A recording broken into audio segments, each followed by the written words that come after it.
everybody. Welcome to our kind of interim episode between 130 and 131. I'd like to call it 130B, but iTunes will not let me do that. So we're going to officially call it 131. It is courtesy of Good Shepherd Entertainment. There was a Q&A recently with the developer of Future'88, Don Bellenger. And we took some community questions and talked a little bit about his inspirations and some of the things that I think are relevant to the gray area. So I'm appropriating it, I guess, since I kind of did the content, courtesy of them to give it a little bit more reach.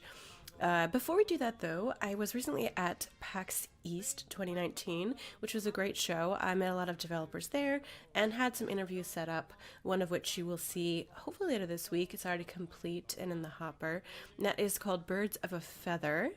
And I think if you've seen Feather from Samurai Punk come out beginning of this week, end of last week, it's a pretty cool game and lots to talk about there as well. So look for that coming out. But in the meantime, I wanted to say that I did stop by the Think Geek booth, and I don't know if you are aware, but occasionally I write articles for Technical Fowl. It's a blog, Fowl spelled Fowl, like the flapping chicken.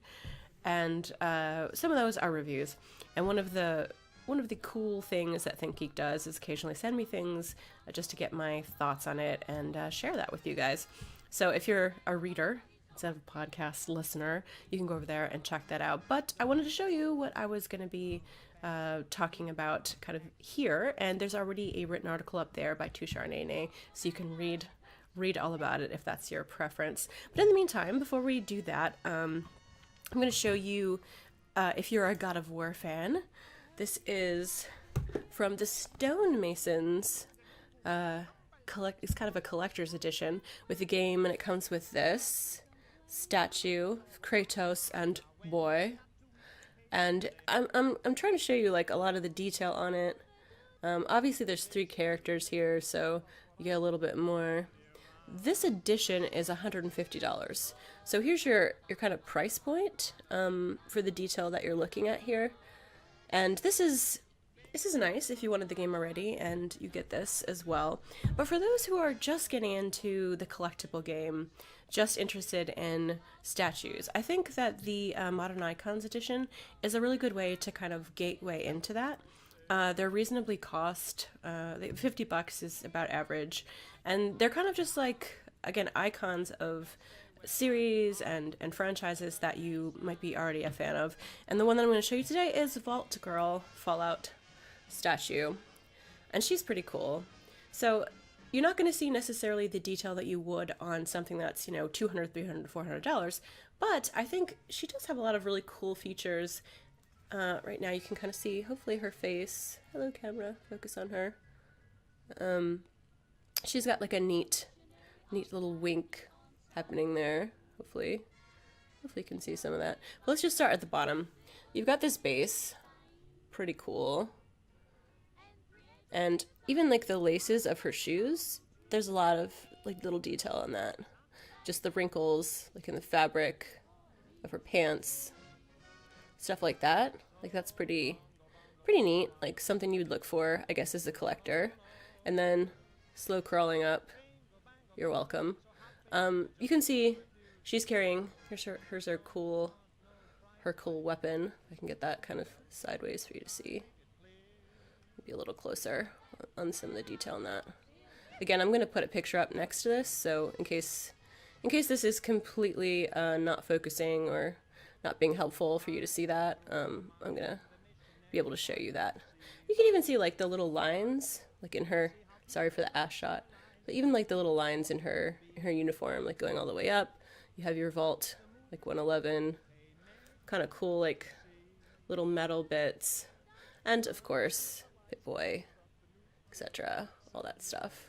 So that's kind of neat. I mean, there's a whole, right now 7 of them, which is pretty neat. And the fact that she's, not necessarily a character you'd recognize, but a lady. I like that she's a lady, giving some of the empowered Fallout Vault survivors a little bit of love there. And just, it's a neat, again, if you're looking to kind of get into collecting and you don't want to drop $500 for something from a game that you love, it's a pretty cool way to sort of begin to do that. And that's Think Geek for $50. So anyway, I thought it was nice, and I'm sharing it with you now. But that was only part of PAX East, and there'll be a lot of other stuff coming your way from different developers that I've met. So hopefully some more gray area content. I know it doesn't come out as frequently as it used to.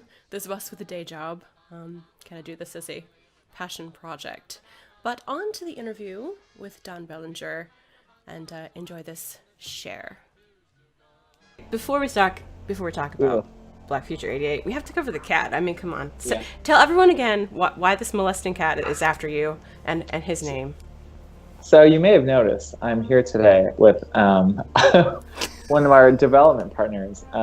He's handling our our Asian strategy, as well as our Eastern European strategy. His name is Mr. Pants. He's the thirstiest cat. He just loves attention. He's all up in people's DMs and stuff. He's marketing. He's basically heading marketing right now. I'm pretty sure. He's about 1,000 years old. He'll live for about another 30,000 years. His face is a little funny. He got in a fight once with a dog. So he's also bold, is what you're saying. Yeah, he has a sister that lives with us, Mrs. Buttons, and as far as they know, they're the last two cats on the planet, and they spend all their time trying to destroy each other instead of showing like love or concern for each other. It's just like, oh, that's the other cat. It's like the fucking Highlander movie. It's like they're just like trying to they're like the last Flurkin left on Earth. Yeah, like oh yeah, that cat. There can only be me. Like I'm the only cat. I'm going to be the last cat, and I'm going to die, and then no more cats. Is it like a fight for attention, or what is it that they're competing about? They just want to be the only cat. Just the only cat, okay. And they have a clear understanding of their mortality because they've had lots of problems with themselves. So they're just like, yeah, I'm just going to be the last cat, then I'll be the last cat. Yeah. But, he's cool because he always knows when a webcam is on. So he comes up here and really? No, see, that's gold, though. I mean, you have to have, like, a streaming cat, and he's amazing. Oh, yeah, he's look at him! Oh, he's so loving! My cat only comes on camera when he can turn his butt to the camera. Like, that's his goal. If there's a way for him to turn his butt towards something, then that's it. That's all he wants, really. Yeah, he'll get that, too. He's not butt shy. He's very butt forward, so... He's butt progressive. He doesn't like walk into rooms backwards yet, but I think he will eventually. Amazing. Oh, my fantastic creatures. All right, so let's get to the questions. Some of which we can answer, and some of which we can't. They're probably all animal related, I guess.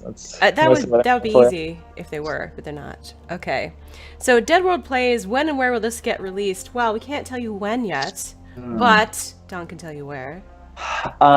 Steam and Nintendo Switch. That's what we've announced. Are we doing other PC platforms, Genesee? I honestly don't know. No, just Steam and Nintendo Switch. It's a Nintendo Switch exclusive, so if that answers all the other questions, it should pretty much put that under the block of what you need to know. That was an easy one. See? We've got one heart. There we go. Boom, boom. Nice. I figured out emojis in Skype, and I'm all about them. It's dangerous. So. It's truly dangerous now. Yeah. All right, so before the game's launched, and before we've announced the launch date, Ben's Chapatel wants to know, do you plan on any DLCs in the future? Well, I don't know that he can answer that. I'm not even going to let him answer that, even if he wants to answer that, because that's just premature. I mean, let him get it out the door first before we ask for more. There's, I would stay tuned for that. There, see, fair enough. Non-answer answer. Okay, now one of my, I guess I should say, first of all, before we get too far into questions, for those who've never seen this game before, have no idea what's happening, let's break it down. Black Future 88. This is Don Bellenger, who is the developer, CEO, Lord of the Universe from Super Scary Snakes, which you can see his awesome logo there. And let's just talk about, I guess, basically what the game is, break it down, and then we'll get into the nitty-gritty on what people want to know. Yeah, so Black Future 88 is a synth-punk, drug-fueled fever dream. I think you mean Stims, Don. I think you mean Stims. Nightmare where 1 to 2 players only have 18 minutes to live to climb and murder a living tower called Skymelt. It's set in this alternate version of 1988 in the kind of aftermath of this nuclear catastrophe. And, you're just out there for fucking revenge against, for the human race. It's, it's regular stuff. Right. Just your everyday. Yeah, it's cool because everything goes wrong on your trip up the tower. So there's a lot to... God, Mr. Pants, you're looking very videogenic right now. So just looking at him on the camera, his face is like, eh. So, it's okay. But anyways, so a lot of things go wrong. It's kind of like... it's almost like crazy Stardew Valley, where you go up with one plan, but all of a sudden it's like, oh shit, all this just emergent stuff happening. I'm maybe going to take care of that for a little bit. But you only have 18 minutes to live. The game takes a bit longer than that to beat, but it is built around like fast, aggressive, short play sessions. But you can extend that time, but it's always tricky and expensive and difficult to manage. But there are tools for that. And the player, you will have to get, the good stuff. Yeah, got you. Okay, so Skymelt, Skynet, Skyrim. How many times I would be rich right now if I had $1 for every time someone said you're climbing the tower Skynet. So how did you come up? How did you come up with the names for some of the things in the game? Let's start with Skymelt. Oh, really? I just go on my long walks with my dog, and that's where all thinking happens. I don't really do any game stuff while I'm sitting at my computer. Honestly, it's like, just walking with my dogs. I go on mammoth walks. Yeah, that's honestly where all thinking and design happens. It's just... So what you're saying is when you're bending over cleaning up dog poop, this is when your best ideas occur to you. Pretty much. It's like, yeah, dude, this... I just got an idea. It's the old shower trope. Yeah, when she's, doing her stuff. But yeah, we just walk a lot. And I wanted a grim and really serious 80s kind of retro future. And I think just kind of the creative space that the game lives in is really important to me. And it really started like watching Stranger Things like 3 years ago. It's like, oh, this is really cool. And it's not cool because like the music fits and it's like kind of cool synth wavy. It's cool because it's really cohesive in tone, and it never breaks character, and it never does like a wink and a nod. It's cool because it's like a really original take on kind of this retro. God, it's an ugly cat. It's like really like thorough, holistic, original take on it, and that's Black Future has similar qualities to it. So when we look at names like Skymelt and Black Future and all that, and the names of buffs and weapons, it's all meant to like be part of the environmental world building. That's important to me. Yeah. Now it has a lovely nostalgic feel, although the 80s have never looked this good. No, I don't think they did. No. But I like to imagine that they did in my memory. And this game, it gives you everything you're asking for.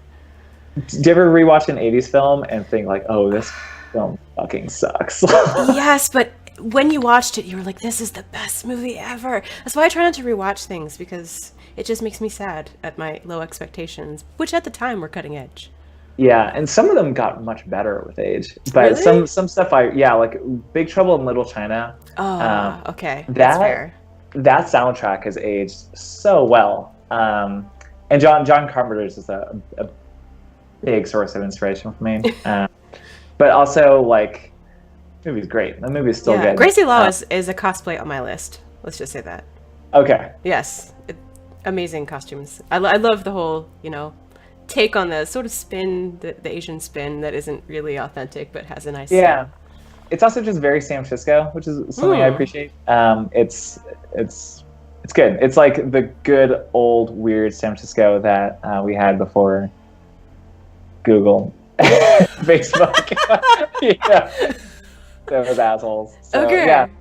So, it was a good one before that. Yes. So. All right. Moving on to questions. I have to pronounce all of your names, and I am preemptively so sorry, especially for the testers that we have in Discord right now who are playing the beta, giving us feedback. things like that. And this is one of our more active testers that I'm going to butcher your name. It looks like hamburger, but it is in German Haemboerger. I'm just going to say hamburger because Hamburger? it's hamburger. I don't know. Sounds like I'm, from New York. So there's a lot of questions here, so I'm just going to kind of pick and choose. Okay. Are you satisfied with the difficulty of the bosses so far? No. And I think there is actually an update coming tomorrow that really moves it to kind of a place where I'm happy with it. And that we could talk about that. We absolutely could, and we should. First, before we do, though, everyone should know that you can now get the beta for Black Future 88 on surprisingly, the site, blackfuture88.com. What? And so every Thursday, every 2 weeks on Thursday, we're doing updates to this game, and it will continue to update, continue to roll out content until the launch. So if you get the beta now, you will have the launched game. It's just limited content that's kind of rolling out as we get to it. So one of those updates, the first one in our series of regular ones, is happening tomorrow, and that's the boss update that Don's going to address. So tell us all about the patch notes. Oh man. So I usually collect patch notes like very loosely. I'm like, oh, what did I work on? And I'll go through Git. I'm like, oh yeah, I think I did do that. I'm not very good at Git, so sometimes I get like commit notes from things I actually already did. But anyways, for tomorrow, what's going to be new is boss difficulty is going up in a pretty cool way. Some of the way, what I've always liked about the game is that kind of regular room combat going through a zone feels different. It has a different quality to it than fighting bosses. And weapons that are really good at clearing rooms aren't always good at killing bosses. So things like the ghost nail and the night nail, those are really fun, and also they're really fun when you're powering through an early zone, but they kind of suck against bosses, and that's good. That I really like that. What's coming tomorrow is kind of tying together some of the kind of room clearing experience as well as the boss stuff, and mostly addresses a few special cases. Juno is now really fucking cool. So when you actually enrage Juno by killing Jupiter first, she's going to enrage in a more meaningful way, and she's going to be a much more formidable opponent. And I think what's really cool about doing that is, if you kill Juno last, then you're sometimes offered the Juno core upgrade. And that's kind of a really special case buff. That's just a total boss killer. Is that why, if you kill Juno last? Because sometimes I've noticed it and sometimes I haven't. That's the trick? Juno must be last. It's the last boss you kill of those two that'll give you their signature upgrade. So the Jupiter core is just like, pretty good utilitarian. It's very good against just kind of all the time. It's just like a really nice thing to have. That's the Jupiter core. The Juno core is just like heavy, hard ass DPS. So that's really good against bosses. That's really good against clearing the hardest enemies in the game, which are the cursed microwave bombs. So the other, that's one change. Bosses are going to scale a little bit differently. So boss scaling has always been a thing I wanted, but I haven't really been that satisfied with. So the earlier you find a boss, the easier they are, and then the harder you find the boss, the harder they're going to be in the zone. So things that are now scaling harder are Uberheim scales much harder. So you really don't want to find them too late. And the other one that scales a lot harder is Tempest, the Tempest Dr. Avalanche fight.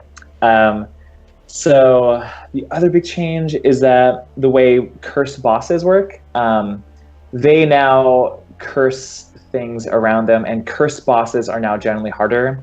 And it makes the strategy of picking up cursed equipment a lot more, I think, nuanced and a lot more punishing in a good way. I think it makes the gameplay a lot more exciting when things have much stronger downsides. So now if you run into like a cursed Juno, you have some really big problems. If you run into a cursed Uberheim, you have a lot of problems too, because his drones will now be cursed. And he'll scale up by creating more drones the later you find him. By the way, what people are seeing right now is the Jupiter Juno fight in the background while you're talking. So, fortuitously, if people can now see, this is exactly what you're talking about. And the Night Piercer is just dropped. Nice. So continue. Yeah, so I think that's kind of nudging up not just the difficulty of boss fights, but also the complexity. And I think that's really in line with kind of how Black Future does difficulty, which is that it has like, some basic mechanical complexity, like how fast can you do this on the controller or whatever. But I think the kind of mechanical and like the content complexity is where the difficulty is for the game. And I think the boss update is going to push that pretty good. Awesome. Okay, so something to look forward to tomorrow if you're in the beta. I'm not supposed to be taking questions from Twitch. I would really like you guys to go to Discord, and I should probably link that for you in a second. But Sorrento is asking, are you born in 1988? And I just feel that has to be asked. So no. I just turned 38, but I've been telling my family I'm 25, and my daughter calls me out on this, like, stone cold. I keep, like, slipping it in, and, like, she'll always ask me a question like, hey, how does that work? I'm like, in all my 25 years on this planet. And she'll just like step right in. She's like, no, Daddy. No. Really? No, you're 38. She'll spell it out in just those legal terms. I was not born in 88. I was born in 81. There you go. All right, I'm looking for the Discord link for you guys. But in the meantime, it is Good Shepherd Games. If you're looking on Discord, you can just do a search for Good Shepherd Games, and you will find us. So I'll get that up eventually. But all right.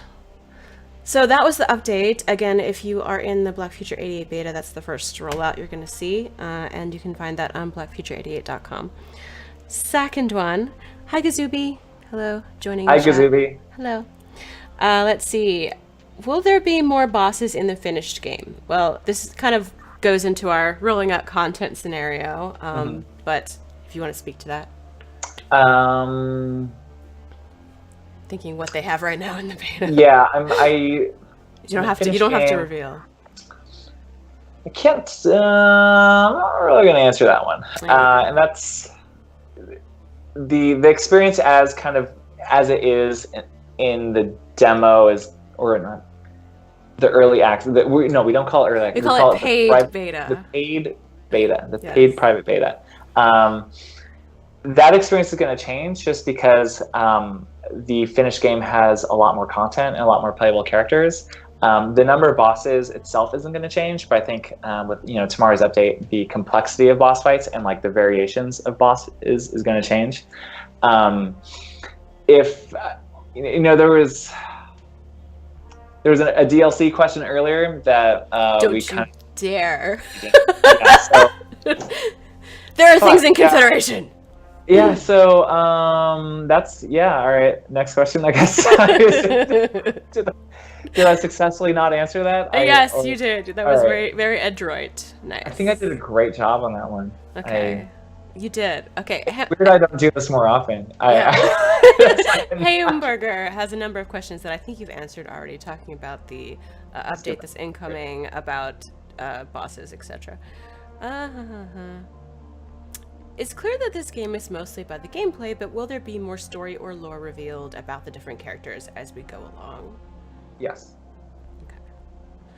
Now this is the one I get all the time at SKM1134, and we're not quite answering this question, but you definitely want to stay tuned about the soundtrack being available. And thank you for being super excited for the game coming to Twitch. Let's see. But we do want to talk about music, because that's something people also seem to really enjoy and love about the game. And Don being composer and, actual musician and executor. How would I do composing? It's really like a lot more haphazard than that. Composing. Shh, I'm giving you credit. Sounds like someone who went to school for that and like maybe has. I know you write it out and you do all the staff G clefs and treble clefs and you write every note. I know you planned this. Was that a G clef I heard? It was a G clef. I might take notes. I think I'm learning a lot of stuff here. Okay. Transposition. I know it's you. Go. Anyway. Yeah. So I do all the music. And it's really fun. And the game started out as a music project, and it's I think there is something really fucking cool about doing the music and the game, and just kind of see some whiskers here. Just seeing how you can kind of meld these two really different things. And I think it's really cool to release music as a game and not just as an album or just as like a digital download or something, but to actually like make it, you experience the music as a game, and that's just a really cool thing. So, Mr. Pants, you're welcome, buddy. So, no, yeah, I mean, I think that's probably the number one comment that we get is, wow, this soundtrack is great, and I can't wait to get my hands on it. So, news about that later, but and it fits the game, and I think like what's kind of neat about it is like it's really inverted and it's very music forward, and it's more like the music uses the game than the game uses the music, because it's not in the background and it's really present. That's the thing I like. So I did it. Yay. By the way, the music that I'm playing right now is one song essentially repeated over and over. It's called Saturn Cutting. It's not indicative of the entire album. It's just something nice to be in the background. So please don't judge the entire soundtrack by Saturn. We want something we could talk over. So we exactly some of the busy stuff out. Exactly. Okay. Sorrento, I cannot say anything more about the soundtrack because that will be a reveal later. Let's see. More questions. I'm skipping this.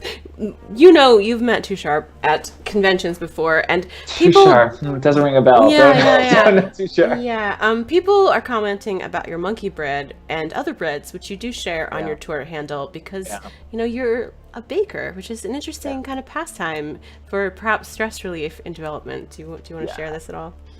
Yeah, dude, let's go in. Let's go. Baking and stay-at-home indie game dev are like this. Let me just reach down here because I'm actually working on 2 breads right now. Really? So, you brought bread? Well, no, I have a space heater under my desk, so it.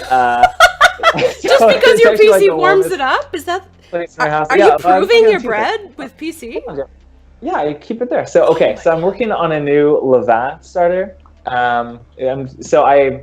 Let's rewind. So I've started selling my breads, or I did they were auctioned off for my daughter's school. Okay. So we're raising money for daughter's school and stuff. And I have some people that subscribe to my bread club, and it's really cool because now I'm making bread for other people instead of my family. So I'm working on this starter. I made a starter myself a few months ago, but it was kind of gross, and I didn't really love the bread. And it also just is kind of wasteful because you have to feed it every day. It's literally another mouth to feed. But now that I'm making for other people, I'm just going to kind of work through a bunch of recipes and bread ideas. So there's this one. It's just gross. It's only on day 2, so it's no, fair. Yeah, just regular. Let's actually look at it. So it's trying to kind of get the bubble. Awful. It's it's a wild yeast starter. So there's no. All right, next one. This one's my favorite. You can't see it because it's you really can't see it at all. But it's biga. It's a biga bread. It's all a pre-ferment. I've been really into fermented things and pre-ferments and bread. So I'm doing that, and it's one of my favorites. So I do this a lot. I've done about 6 or 7 bakes this week. I started looking at buying bulk flour, actually 50 pounds of flour at a time, just because I go through it so much. And then things like monkey bread, that's just really fun to do with my daughter. But I think our most successful bread is the Japanese milk bread that I do. That's a party starter right there. It's so good. It's always a hit at parties. So I like to say that Zubi says, I'm French and I approve of this dev, #baguette, which is our swear word in Discord, baguette. But it works out. Okay. Yes. So now you're approved because you make bread. Yeah, I do a lot of baking. I have an outdoor pizza oven. I do these giant pizza parties. So the pizza oven, it was actually my mom's, but she lost her house in the Santa Rosa fire, and it was the only thing that actually lived through that fire because it was pizza oven. So she wanted me to have it because I do a lot of baking. But we do these giant pizza parties in our backyard where I'll make 40 pizzas. It's really fun. So really into a Neapolitan style, just really thin crust, 0 flour and stuff. I think you just host your own events. I think you've just been recruited to have your own launch party host. You're I baked it and also. We're gonna actually do a launch party at my house. Really? Aww. Yeah. So it's fun. I like to do baked pizza parties. And we'll throw a lot of stuff in the oven, just like potatoes, and let them roast at like 600 degrees for an hour. They come out really good. Yeah, it's good. All right. Okay. Skits one is asking some questions about characters, and it's not necessarily conducive to this particular game, but they're asking about skill trees and customization. Maybe it's a good time to talk about the characters and exactly what you can do with them. Yeah. So I think the characters, what I like about Black Future characters is that they're not balanced. So they actually offer like really different playstyles. Ghost for life for Ghost. So I think one of the updates that we're going to make to the game in this beta pretty soon is we're going to swap out Ghost for another character who's gotten a lot of love recently, and she's my favorite. Really? Yeah, her name is Sue, and she is by far the craziest fucking character. No, why? Because Ghost is definitely my favorite. I mean, you're sacrificing life for power, but I enjoy the power. So good. So Sue, she has a lot of really interesting qualities. She starts addicted to drugs. She has a lot of kind of drug play mechanics. I think you mean stims, Don. I think I heard the word stims coming out of your mouth. Drugs, if that gets you a harder ESRB. Should never use drugs for multiple reasons. Yeah. Yes. Stims are the ESRB friendly. Good God. Yes. I can't say that. Okay. Stims are what is in the game. Friendly stim dealers with natural products. Natural products, holistic. So, anyways, she's addicted to all the shitty stims that are grown underneath the tower in like the shitty stim runoff water and stuff. But what's really cool about her is she's offered a few unique buffs that all synergize with caching weapons. And that's a pretty uncommon thing. Like if a weapon drops, you only have like less than half a second to decide to hey, I'm gonna go try to get it and cache it. But she starts with a weapon called the Needler. And it's kind of interesting. It's not super powerful, but it'll do kind of like piercing damage. But it has really low ammo, and when it runs out of ammo, she throws it. And it's kind of a sneaky weapon because if it hits an enemy, it'll kind of sneak some of their ammo back into the Needler. It's sneaky. It'll kind of steal some ammo. Yeah. And so she can actually kind of reload it. Through boomerang. Yeah, so that sequence of just pew, pew, pew, pew, throw, jump, and catch it is awesome. And if she synergizes that, and if she really uses that as a build direction, almost like this kind of informal skill tree, I'm going to really gear up towards catching stuff. She's awesome. It's incredibly high skill play. It's really crazy. It's really different from the other characters. You are seeing her in the background in a little tease, by the way. Yeah. And my friend was a hair model for her. So when I put together the Pinterest board for the artists that worked on it, hey, go check out Yoshi's hair because Yoshi's hair is on point. She's great. Nice. Okay, so this is a good time then to talk about weapons and buffs and combos and things of that nature. Yeah. What are your top 3 weapons and why? If you had to pick 3 out of the game, out of the multiple, I guess 100 something, which 3 would you pick? Man, I gotta choose your babies. Yeah, it's hard because I know all the secrets in the game, and there's some I forget, and there's a lot of item sets. If you don't know what item sets are, it's you get a buff and a weapon, and there's all these secret recipes, and they'll combine, and sometimes they'll just replace your weapon with an upgraded version. So some of them are kind of secret until you find them the first time. But my favorite weapons, let's say the Sky Vader, very secret. The Heavy Needler, the Ghost Snail. Ghost Snail's my favorite. And the Kinetic Lance. Yeah. And I also like the Hot Ripper, the Kinetic Hot Ripper or the Hot Lance, just because it's it's just a liability, and you have it on your back and you see it glowing red, you're like, oh fuck, I'm gonna get killed with this. I like the Vapor Smelter just in terms of its ridiculousness and how I always get myself killed with it. Really? Because you explode yourself? Yeah, Yeah. I like just like it drops. I always see it drop in the cistern where just like the weapon quality is higher in the cistern. I'm like, oh god, I really need this, but it's probably gonna get me killed. And I'll grab it and I'll have a few like really successful, like thrilling moments with it. But as Where soon you as you die like horribly. accidentally aim at your feet, you're like, oh, this again. It's good. It's got like the sharpest edge of all the weapons in the game. It's just really dangerous. So I like it for that quality, even though it's always going to get you killed. Gaia. Okay, so what Also, about... the little brother is awesome. I like that a I lot. have not encountered Little Brother. It's like kind of the machine gun grenade launcher that just destroys things, but it's really dangerous to use because it creates so many explosions. Okay, so from a distance, excellent. Yeah, yeah, and Gotcha. if you pair it with things like the Tempest Core, the Deep Shadows buff, where it creates clones of you, Yeah. it's like, oh god, I'm going to get myself killed with this.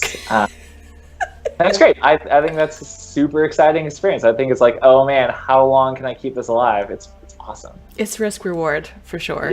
Yeah, it's a lot of risk. It's a lot of reward too. Yeah, yeah. Okay, so combos then. How does that work in the game? So there's kind of a low-key secret combo system, and it's based on killing enemies, not just like actually hitting them with damage.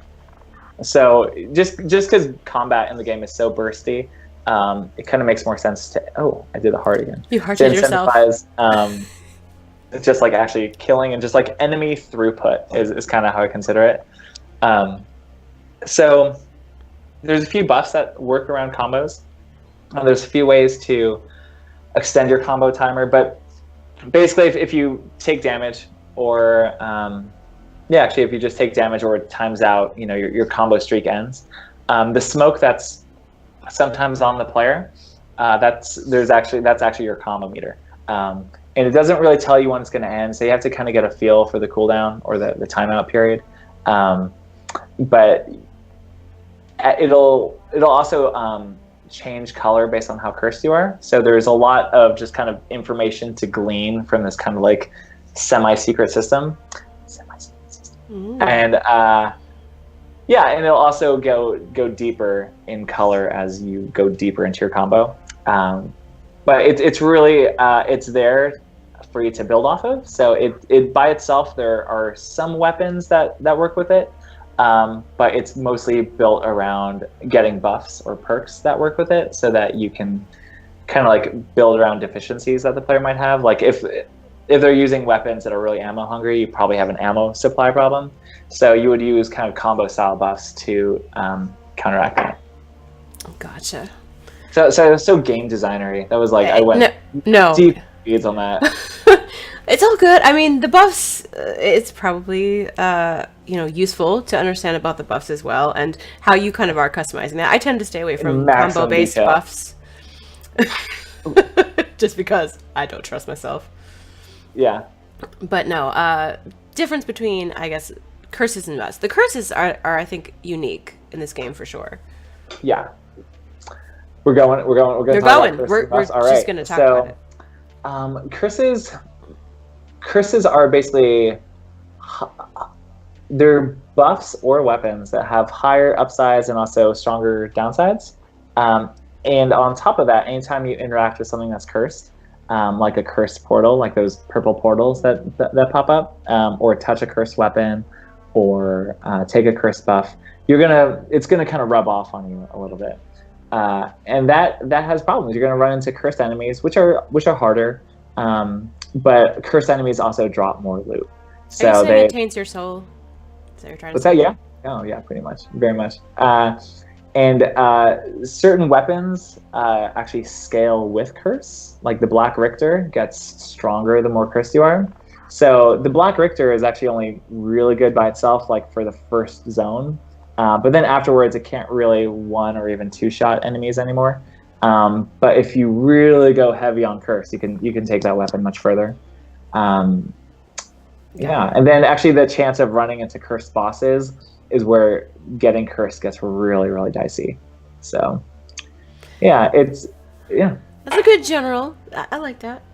Also, in the background, you're seeing a little bit of footage for those watching, and you can see the smoke indicative of the combos happening. So if I'm distracted by like watching you and watching the game. It's happening in the background. So anyway, those watching, you could see the combo build happening. All right, back to question. Which platform is your preferred way to play? By Andrew Nguyen. Platform. I really like the PC version, and I think there's a lot of great things in the Switch that make it just everything that's good about the Switch makes it a great fit for Black Future. You can play on the train. The game is really geared towards like short play sessions, but for the PC, just being able to like put it on my giant speakers that I have in my kind of home studio, and just kind of like make it loud. Like the game is meant to be played loudly. It's meant to be played on speakers over headphones. And with the Rumble controller, for real. Yeah, with Rumble, and I think there's just more options available to that on the PC version, and just PC development in general, just kind of have more of that stuff available. So that's my current, just because it's like the maximalist aesthetic, and it's like all in your hands, and I like that. Yeah. Okay. Yeah, Andrew, we can't really talk about simultaneous releasing on platforms. I mean, it's always a goal. But at this point, we haven't announced the release date yet, so I can't really talk about that much. Let's see. Yes, the runner. We talked about final content and the fact that we are rolling this out through beta, so you are not seeing it all right now. How many people are working on Black Future 88? That's a great question. It kind of changes. I'm the only actual employee of Bellenger Enterprise. LLC. Yeah, so it's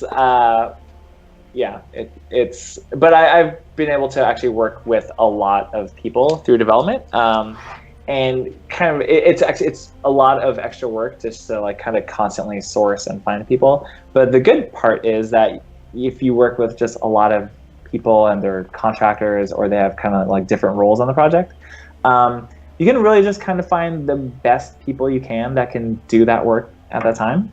So I've been able to work with really great pixel artists that have worked on like incredibly high profile games and stuff. And it's awesome. And I can just find the people I want, because there's not really a permanent team for the game.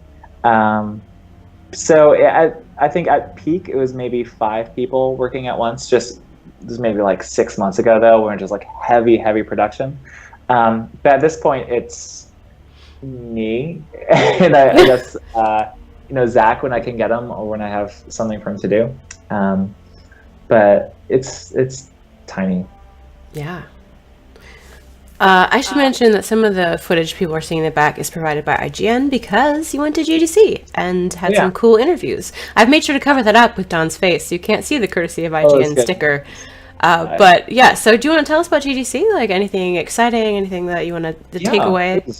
It was great. I didn't really have any goals. I think like the previous years, it was like, I'm going to try to get my game signed. Or like, I'm going to just talk to publishers. Like, I'm going to go to like all these cool events. Like it was my first time showing an Indie Mega Booth and like all these really awesome things. But this year it's like, okay, I'm showing an Indie Mega Booth. Again, I really like showing an Indie Mega Booth, but I've done it before. In the Mix event, and the Mix is really good, but I've done that before. So this time it's just great to like hang out with people and to see other Good Shepherd devs like Semblance Team and Casper and Blaze and stuff. That was like really fucking cool. That's kind of what I look forward to all year, honestly. So just to like see my people and like to meet new people. That was it. All I did was hang out with friends. I didn't do anything productive. I showed my game a bunch. You and Zach did an interview, I believe. Oh yeah. Fuck yeah, we did that too. We went to GameSpot. Just did that. That's great. They're so nice there. They're really nice. It was good. Good. that. No, I think at Good Shepherd we're really lucky. We have some really cool devs, and you guys always have like a really neat like synergy, especially Nyama Cup and you. I always love going to shows and seeing you guys sit next to each other, and the banter they're so is great. hilarious. Yeah, I really like them. They're just like the coolest people I've ever met.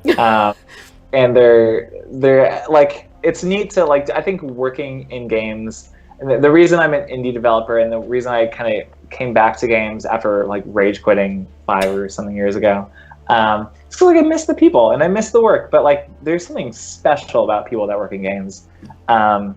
You know, especially like with the Good Shepherd team, like you guys are all really good at what you guys do. Oh. And I'm sure there's like probably higher paying jobs in AAA, right? But we're indie as well. We definitely are.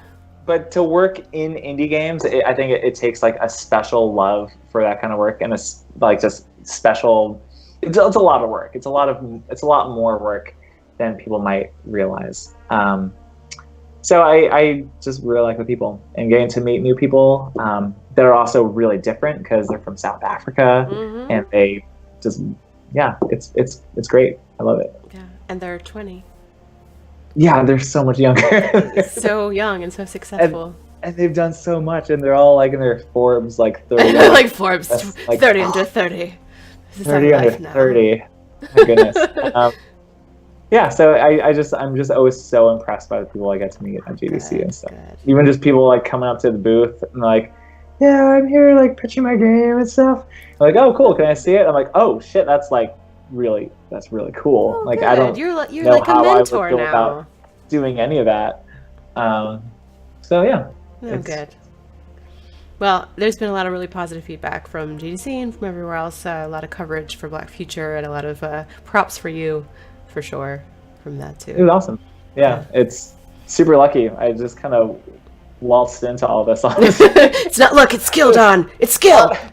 You know, it's kind of in the same way that, you know, I compose. There's not a lot of intent here. There's a lot of just like, well, that would be cool. Like that, let's try that. That might be cool. We have a very selective process for the games that we accept, Don. I won't have you dissing yourself.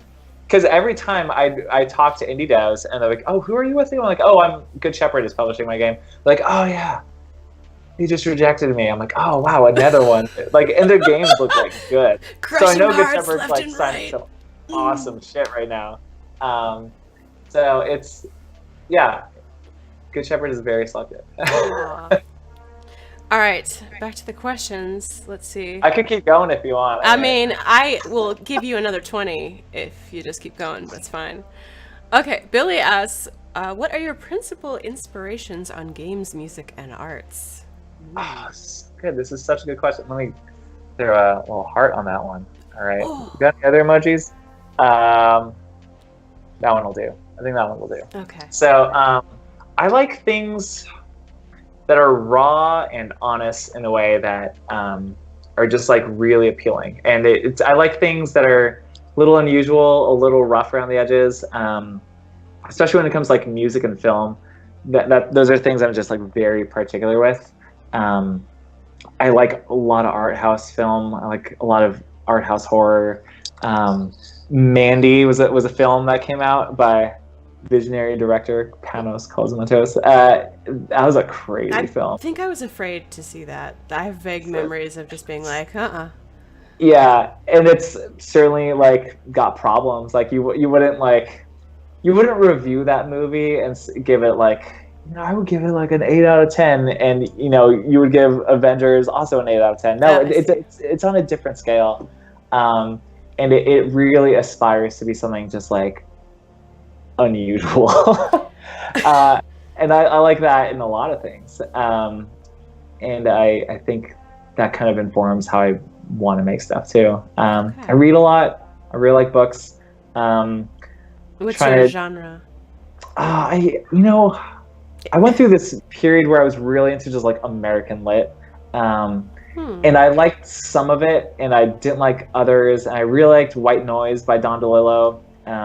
But then, honestly, I was outside of this gym, and I saw this book that someone left there, and it was disgusting. It was called Macho Sluts, and it's this hardcore thing. I think I still have it. it's this hardcore lesbian BDSM collection of short stories. And you outside the bro gym? Yeah, outside of a climbing gym. And I'm like, I was just coming out of it, and I was in my like very uppity like American lit phase, and I found this book. I'm like, yeah, fuck it, I'll read it. And it was like, I've seen some like pretty extreme content across like fairly different mediums, but this shit, I've never read anything just like so, just like in the raw and like hardcore. You could literally turn to any page and just be revolted. This took an unexpected turn. Yeah, it was great. So, but now I'm really into sci-fi, and I think just my brother really got me into this reading pattern of like, hey, find out who the Hugo Award nominees are and just read all their books. And I'm actually a pretty slow reader, like, and my wife is like really fast. But so I'll usually like, it takes me a while to get through books. I like to read every word. You assume she doesn't read every word because she's quick? I guess. I don't know. No, man. She reads so fast. I'm a slow reader. And especially if it's a hard book, like when I like Cormac McCarthy, Blood Meridian. It's only like a 300-page book, but it took me like 3 months. That book was hard as fuck. But I'm really into like transhumanism in sci-fi right now. I just read the Murderbot Diaries. I thought it was great.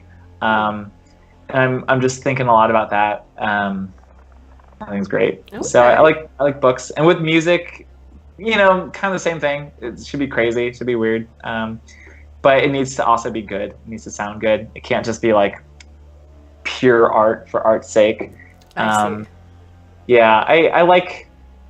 I think a lot of people expect me to like synthwave, and I like it enough. I like the amazing production that goes into it, but some of it is so boring. It's like a nice background sometimes to what you're doing. Like I'll listen to it when I'm working, just because it doesn't distract me from what I'm doing, but it provides like ambiance. Yeah, some of it just doesn't really live up to like active listening. Like if I'm just going on a walk, or if I'm just gonna like sit and listen to music and that's all I'm doing, some of it just is too boring for that. I like Perturbator because it's really interesting. But at the same time, it's just like it's mixed like a Metallica album, and it's like hard to listen to again and again. So I can't spend like too much time in that. Same with Carpenter Brute. It's like it's mixed to be like exhausting as fuck, and it's hard. Like I can't. My ears, they need a break. Yeah, no, fair. Yeah. I think one of the neat aspects of Black Future 88 is Skymelt talking, and this is you, right? Just altering your voice, etc. Oh yeah, well that I think the voice of Skymelt was always meant to be the music, and it is, but it's like alternately rapturous and pissed off, or just like extremely fucking sexy sometimes. And it's that was always kind of meant like the music is the voice of Skymelt. Gotcha. But I do some NPC voiceover. Yeah. Well, when it says I'm gonna miss you when you're gone, that makes me so angry. Angry. That's a voice actor I found online. Is it? Okay.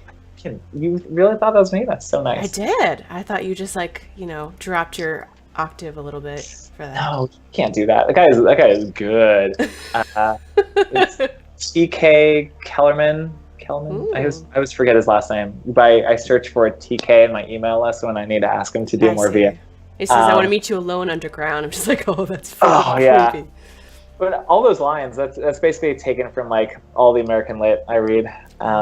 It's just like, especially white noise. Except for that one book. Yeah, Macho Sluts. Macho Sluts is a rough ride, guys. Don't read it. Don't read it on a bus either. Except for with a paper cover, like those. Yeah, like you're going to school. Okay, well, sidebar on Macho Sluts. Oh my god, I'm sorry. I'm so sorry I started this again. That like run the gamut. It's like these hardcore BDSM like scenarios, but also like here's this like super butch lesbian vampire that's going on like a night hunt, and she's gonna like fuck up some other vampire victims. It's weird. Macho Sluts went into some like sci-fi. So what you're saying is that you read it for the articles?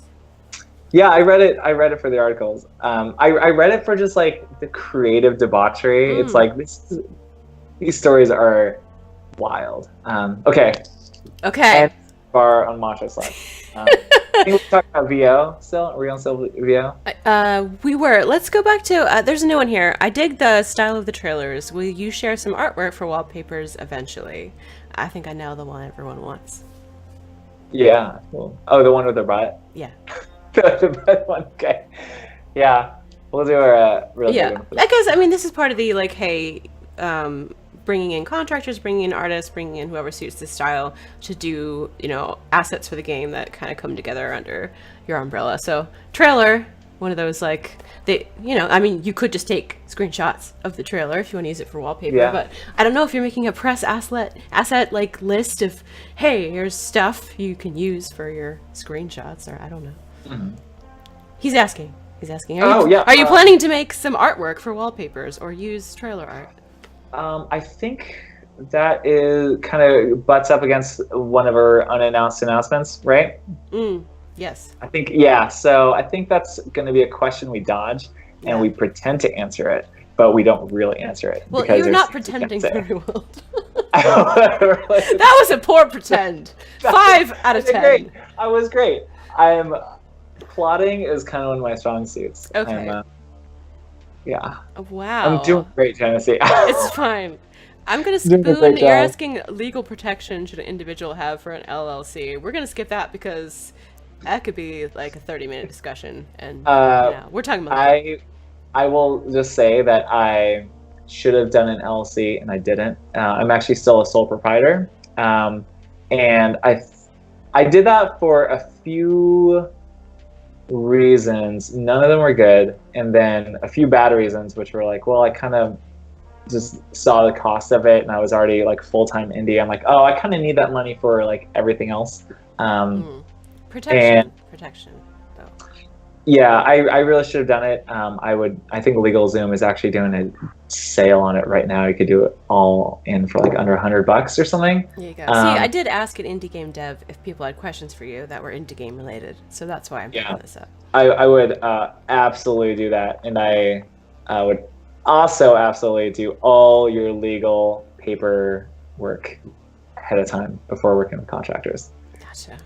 Yeah. All right, this one is from Tushar as well, and I really need you to answer this because I'm tired of having this discussion. I have my own headcanon for Old Hower. Old Hower is actually older Hower that's come back from an even bleaker future to help his past self. Having become older and more grizzled, his fighting style turns more melee-based, and now he is default equipped with the Black Richter. Does this theory hold water, and if not, can it? Yeah, no, that's totally it. Is it? That's great. Is it? Yeah, that's... Yeah, he's older, but just by a little bit. That's why he has a little less time to live. But he's grizzled. He's seen some shit. He came back different, like in Pet Cemetery. Oh, he just came back different. That's why he enjoys melee, because he wants to get right up in the face of the people that he's gonna kill. He went from like part nihilist, because Howard, the kind of tutorial character, easy to play, high health. A little bit boring on purpose. He's a very safe first choice. Old Howard, though, he's a spicy meatball. He's ready to go into the red. He's ready. He's ready for whatever you can throw at him. Okay, wow. Further character development that you don't know about being revealed here on our live stream. Yeah. All right. Adding that shareholder value every day of the week. Every day. All right. Would you consider making a 4-player crazy arena mode to ruin friendships even further? Yeah, I would. That sounds awesome. That sounds great. Of course, would you consider playing it? I mean, here you go. Has there ever been so much stuff on screen that you have to pause and just take a minute? Yeah. Oh my God, it's great. I love it when the Murdervator, when you finally get it and everything goes bazonkers, and and you're picking a perk, and it's just like super slow motion in the background, but you see the sparks coming off like the gear wheels and like the lights slowly passing, doing their parallax pass through the holes and stuff.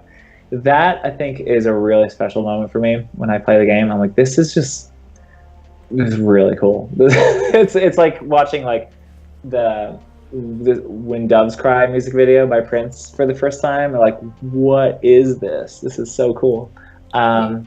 So yeah, it's kind of controlled chaos, and it's a lot.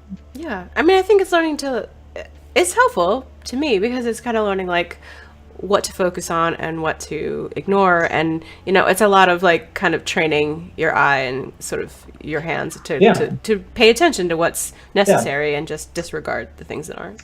And that's just one of like the many like intentional sharp edges of the game. Like there's so many, like there's a lot of content. A lot of the content is really dangerous to the player. The game is continually overwhelming, like in terms of figuring out how stim addiction works and like curses, things that are described and things that aren't. Everything in the game is player hostile to some extent, and I think that goes for its like kind of over the top beautification. Yeah, although it's really satisfying, especially like I love the whole like Black series where just teleport into something and you can just go in a nice zigzag all the way up, and it's really satisfying to just I love that weapon set. All right, is the number 18 significant? I don't know why. No. Okay. It seemed like a great time, like a great amount of time for a game that I would want to play. And it started like that, and I play games. I'm like, oh, this is great for like the first 15 minutes, and it's like it needs. Yeah, sometimes I play a game. I really like Enter the Gungeon and Dead Cells, but I also don't want to do like a 2-hour run. Or like Slay the Spire is also great, but sometimes those runs just go on forever.